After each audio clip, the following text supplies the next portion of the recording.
Muito bom dia, pessoal, tudo bem? Como é que vocês estão? Tudo certo? Por aqui tudo tranquilo, graças a Deus. Pessoal, hoje a gente vai fazer alguns trabalhos aí, né? Coisas que a gente faz no inverno, né? Porque no inverno às vezes fica até ruim de fazer vídeos, né? Porque a gente faz o plantio de cobertura e falou em relação às máquinas, né? A gente faz plantio de cobertura, depois não tem muito o que fazer, então a gente vai ajeitando um pouco do solo para cá e para lá, vai fazendo essas coisas que no verão não dá para fazer porque a gente tem tem o plantio de verão e a gente não consegue mais entrar na lavoura, né? Então hoje tem alguns trabalhinhos para a gente fazer, tá? Mas antes eu queria mostrar para vocês aqui como é que tá o mix. Como é que ele está se desenvolvendo e falar um pouco sobre a germinação dele. Então, pessoal, tá aí, ó. Tá vindo, né? Tá vindo bem até. Achei que o percentual de nabo é muito baixo, né? Depois eu até fui olhar na embalagem, que o rapaz que me vendeu disse que não tinha formulação na embalagem, tá? Eles faziam uma formulação, mas não divulgavam, né? Mas na real tem, tá? Então na embalagem tinha aí em torno de 40 e pouco, se não me engano, de aveia preta. Depois tinha aveia branca e tinha centeio ou cevada, não lembro, centeio acho que era. Esse percentual, pessoal, dava mais ou menos 92%. Se eu não estou enganado aqui, tá? Só sei que de nabo, que ele me disse que tinha duas variedades, nabo tinha mais ou menos 7, 8% só. Então é pouco, né? Se vocês olharem aí, não tem muito nabo, né? Bem pouca coisa mesmo. Mas o nabo também é aquela coisa, ele faz bastante massa, né? Então ele vem e fecha. Mas se eu fosse fazer a mistura para mim, né? E aí tem um amigo aí que comenta, se não me engano é o Fernando. Ele disse que ele fez a mistura, então a gente comprando separado se torna mais em conta e a gente consegue talvez fazer uma mistura até melhor, porque por mim teria um pouquinho mais de nabo. Vamos ver até o final como é que isso se desenvolve, né? Mas tá vindo bem, pessoal. Nasceu mais ou menos até ali perto da estrada, onde eu tinha mexido para emparelhar o solo, ele não nasceu bem, não sei porquê. Depois que eu plantei deu mais de 100 milímetros de chuva, acho que foi isso, tá? Talvez ela tenha ido um pouco mais funda aí nesse local e não germinou muito bem. Aqui tem bastante desse, não sei como é que o pessoal chama, né? Se é nabisco, algo assim, que a gente sempre lutou para não ter, né? Porque onde tem pastagem isso aí é péssimo. Só que aqui é um local que a gente não larga gado, né? Então pode ter isso aí sem problema. Então parece que está muito sujo aqui, né? Mas na verdade é bem ralo. Isso aí também é bom para o solo, tá? Pode até interferir um pouquinho na veia aí no meio, mas não muita coisa. Então tá vindo. Aqui a gente está uns 15 dias sem chuva. Nós temos uma pequena previsão agora para o final de semana, né? Então qualquer 10, 15 milímetros para aveia já ajuda, né? Porque a raiz é bem rasa, então nesse estágio de desenvolvimento não precisa tanta chuva, tá? E sobre os outros trabalhos que a gente vai fazer hoje, pessoal, quer dizer, sobre os trabalhos que a gente vai fazer hoje, tá? Que eu estava comentando com vocês. Então, pessoal, lembra que em alguns vídeos anteriores aí eu mostrei a gente tirando uva, fazendo vinho, mostrei que tinha pouca uva no ano passado, né, na safra passada. E só fazendo parênteses, pessoal, aqui ó, que eu falei que nasceu mal. Estão vendo? Acho que acabou indo muito fundo a semente. E aí não nasceu muito bem. Mas no mais não dá para se queixar não. Ele vai fazer uma boa cobertura até o final. Voltando ao assunto então do parreiral. Pessoal, o que acontece?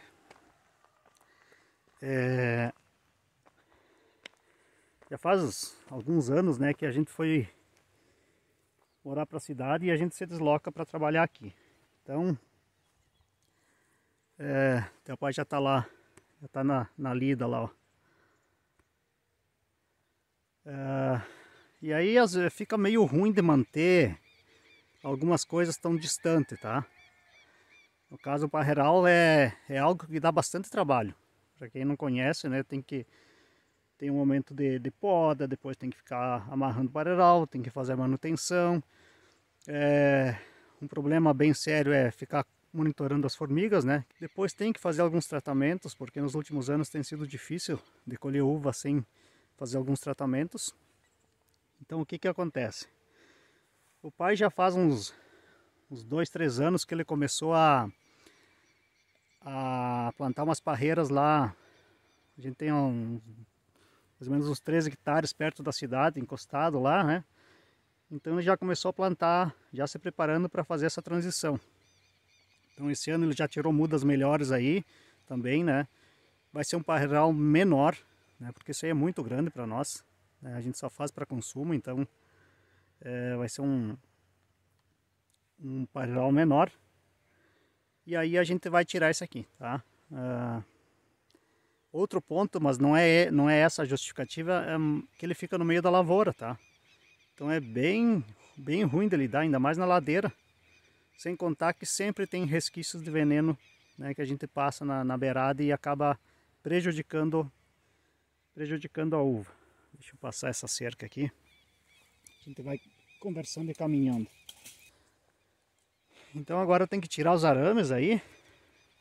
Depois tem que pegar uma máquina para arrancar os pés de prata, né, que foi plantado na beirada ali, que serve como suporte dos fios. E aí a gente emparelha aí, pega uma máquina, arranca umas pedras que tem e faz lavoura e faz o parreiral lá perto da cidade, então que fica bem mais fácil de manter, né? E de cuidar também, tá sempre de olho. Então esse aqui vai acabar saindo. Não que a gente vai deixar de ter o parreiral, né? Vai ser um pouco menor, que é suficiente para nós, mas esse a gente vai tirar. Tá, pessoal? Então esse é o trabalho, o pai vai lidar aí, tirar os fios, que dá bastante trabalho, né? Tá todo tramado nas parreiras. Então tem que tirar os fios que dão suporte. As cabeças de gado aí, ó, já deram uma rapada aqui na veia. Agora ela dá uma boa perfilhada, a gente larga em outro lugar. E aí volta essa veia aqui, a gente vai ter uma boa pastagem aí. E no final uma boa cobertura, se Deus quiser também. Então, enquanto o pai lida lá, eu vou fazer um outro serviço aqui. Tem esse paiol que está aí no meio da lavoura, que no ano passado, no inverno, deu uma chuva de pedra desgraçada aqui. Triturou com as folhas de brasilita aí das varandas que a gente tem nos dois lados. A telha até que aguentou bem. Mas aí a gente vai desmanchar, né? Tá na hora de desmanchar esse paiol, que ele não tem mais utilidade para nós e só atrapalha no meio da lavoura. Então hoje vamos lidar um pouquinho aí. Isso aí dá bastante trabalho, mas tem que ser feito, né? Tem que ser feito porque além de atrapalhar, ele está apodrecendo as madeiras, né? Então por mais que seja madeira velha, a gente sempre precisa de uma tábua ou outra para fazer alguma coisa. Então acompanhe um pouco do nosso dia aí, pessoal. Pessoal, dei uma olhada aqui no telhado, olha só como é que tá isso aqui. Né? Isso aqui não tem, já tá apodrecendo até as madeiras do chão, né? Isso aí já tá podre praticamente, porque pegou praticamente um ano aqui pegando chuva, né? Então, foi uma chuva de granizo, cara, que eu nunca tinha visto nada parecido, né? Menos mal que foi no inverno, mas as pastagens ano passado liquidou, assim. Então aqui tem muito serviço, né? Olha só, tem lenha aqui amontoada, tá molhada também. Dá uma escolhida, né? E começar a desmanchar esse paiol, tá? Então, aqui também, né? Aqui as telhas aguentaram bem, né? A telha é mais forte. Do outro lado tem mais uma varanda lá que tem que desmanchar também.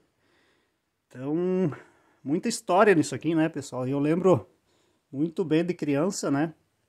A gente trazia todo o milho lá de cima do morro com a carroça, né? E enchia isso aqui, enchia até nessas partes aí do telhado, tá? Então, depois batia tudo com a trilhadeira, né? Então tem muita história aqui e vai ficando para trás, vai ficando só na memória. Ó, tá aqui uma relíquia, né? Tá aí jogada, né? Ficou no coberto, mas tá jogada. Ó a carroça aí, pessoal. A carroça sobrou só as rodas e o chassi dela, digamos assim, né? Então, mas essa máquina aqui já sabe o que é debulhar algum milho, soja, né? Então, eu ainda peguei um pouco da época, pessoal.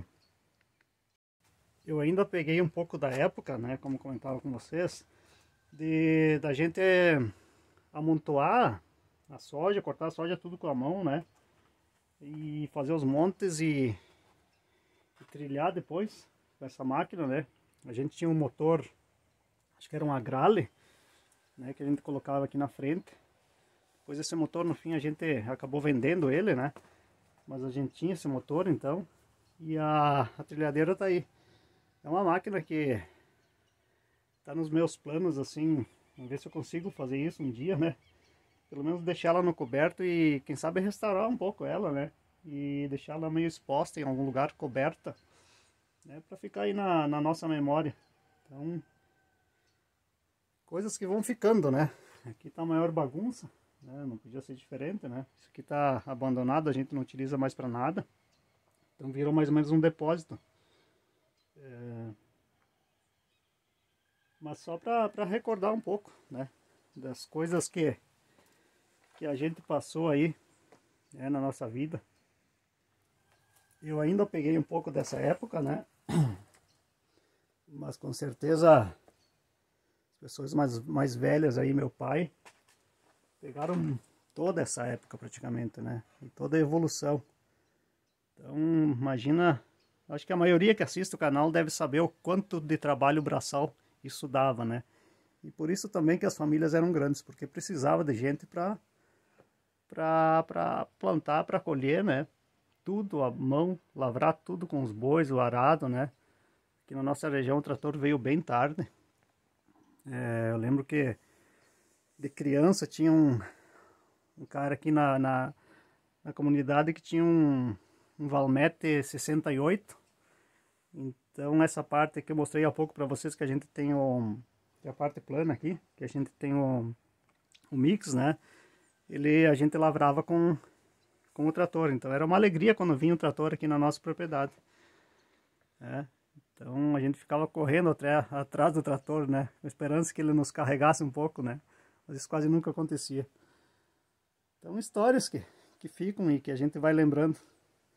E é sempre bom relembrar um pouco desse tempo, né? Porque os mais jovens aí não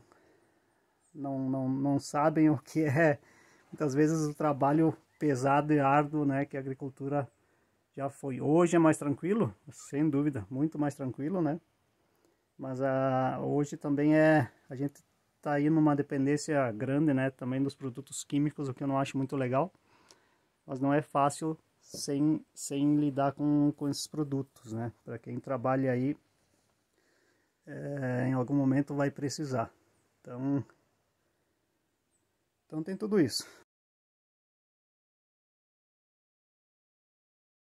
As lembranças aí, ó. Monark barra circular do meu irmão mais velho, né? Essa bichinha andou algum pouco. Aqui tem também, pessoal, olha só, os calendários da Premium, né? Da época que a gente plantava o tal do tabaco, fumo, né? Ficou aí as lembranças, ó, 2012.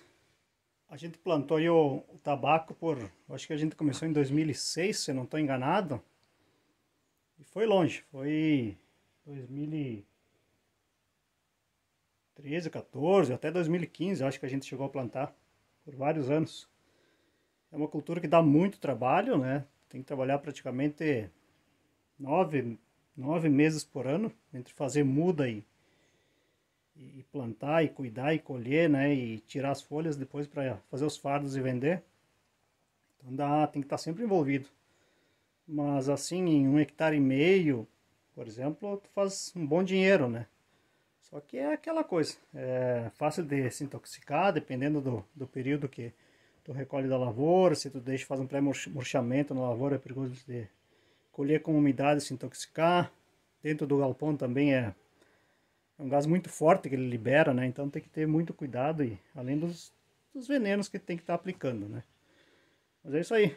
Aqui também tem, olha só, tem uma nogueira aqui, né? Que a gente fazia farelo, né? Para os porcos, né? Por um bom tempo o pai também tinha porcos. Lembro bem, o chiqueiro era logo aqui para baixo do trator aqui. Tinha um chiqueiro, o pai criou muitos porcos por um bom tempo. Não era tão grande, né? Mas enfim, era uma renda extra. Depois começou a ficar ruim, então a gente acabou largando. Mas tá aí, só para mostrar um pouco para vocês. Olha o chão aqui, ó. Tá tudo, madeira aqui do chão tá podre, tá? Isso aqui não se aproveita praticamente nada, eu acho. Um ano aí pegando chuva e umidade, né? Mas seguimos, vamos falando.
Aí a bagunça, pessoal. Esse lado então a gente derrubou, né? A gente derrubou também aquele outro lá, no lado de lá. Só que lá não tem nada que dê para aproveitar daquelas madeiras, né? Tudo podre, né? Como o assoalho tinha apodrecido todo. Então aqui a gente tirou algumas tábuas que ainda dá para aproveitar. Tá queimando o resto aí. Depois vai sobrar prego para enterrar aí, né? Com o tempo tem que tirar o resto aí do paiol. Certo, pessoal? Grande abraço, fiquem bem, com muita saúde, tudo é bom para vocês.